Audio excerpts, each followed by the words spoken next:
Guys, back with one more mini blog. Bengaluru blogs లో ఇది day 2 అన్నమాట. డే 2 మేమైతే బెంగళూరులో ఉన్న ఫినిక్స్ మాల్ కి అయితే వెళ్తున్నాం. వామ్మో గైస్, ఈ ట్రాఫిక్ చూసారు. అసలు బెంగళూరులో ఎక్కడికి వెళ్ళాలనుకున్న ట్రాఫిక్ కే చాలా ఉంటది. ఇంకా మెల్లగా ట్రాఫిక్ ని ఎలగోలా దాటుకుంటూ ఫినిక్స్ మాల్ దగ్గరికి అయితే వెళ్ళిపోయాం. బయట చూస్తుంటేనే మాల్ అయితే చాలా పెద్దది ఉంది. ఇంకా లోపలికి వెళ్ళి చూద్దాం పదండి ఎలా ఉంటదో. వావ్, ఇంకా లోపలికి వెళ్ళగానే మాల్ అయితే సూపర్, అసలు నిజంగా భలే ఉంది. అక్కడైతే different types of brands, clothing things, electronics అలా చాలా ఉన్నాయి. ఇంకా కిడ్స్ కి ప్లేయింగ్ జోన్ అయితే చాలా పెద్దదే ఉంది. మేమైతే ఇంకా మాల్ అంతా తిరిగేసి ఫుడ్ కోర్ట్ దగ్గరికి అయితే వెళ్ళిపోయాం. అక్కడైతే డిఫరెంట్ వెరైటీస్ ఆఫ్ ఫుడ్స్ అయితే ఉన్నాయి. మేమైతే అక్కడ కర్ణాటక స్టైల్ స్పెషల్ బిర్యానీస్ అయితే ఆర్డర్ చేసుకున్నాం. ఇంకా ఆర్తి అయితే రామిన్ ఎక్కడికి వెళ్ళినా వదలదు. నేనైతే ఫస్ట్ ఆ బిర్యానీ టేస్ట్ చేశాను, పర్లేదు బానే ఉంది. అండ్ మనం అక్కడ ఏం ఆర్డర్ చేసినా గులాబ్ జామున్ స్వీట్ అయితే పక్కా ఇస్తారు, అది కూడా బానే ఉంది. ఇక్కడ చూసారా ఆర్తి, ఆ రామిన్ అంతగా పొగలొస్తుంటే అంత వేడి తీసుకొచ్చి నా నోట్లో అయితే పెట్టేసింది. అది కాస్త నా బాడీ మీద అయితే పడిపోయింది గైస్. ఆర్తికి నాకు ప్లేస్ తో అయితే సంబంధం లేదు, ఎక్కడున్నా అలా గోల్ చేస్తూ ఉంటాం. ఇంకా అక్కడ మేము తినేసాక ప్లేయింగ్ జోన్ దగ్గరికి అయితే వెళ్ళిపోయాం. ప్లేయింగ్ జోన్ మాత్రం సూపర్, అసలు ఫ్యామిలీ ఆర్ ఫ్రెండ్స్ తో వెళ్తే మాత్రం ఫుల్ ఎంజాయ్ చేయొచ్చు.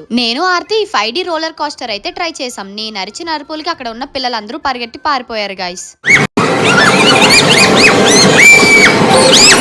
నెక్స్ట్ అయితే ఇది కూడా ట్రై చేసాం, బట్ దీని పేరు అయితే నాకు గుర్తులేదు గైస్, మర్చిపోయాను. ఈ ఎక్స్పీరియన్స్ కూడా చాలా బాగుంది. నేను ఆర్తి అయితే ఫుల్ ఎంజాయ్ చేసాం.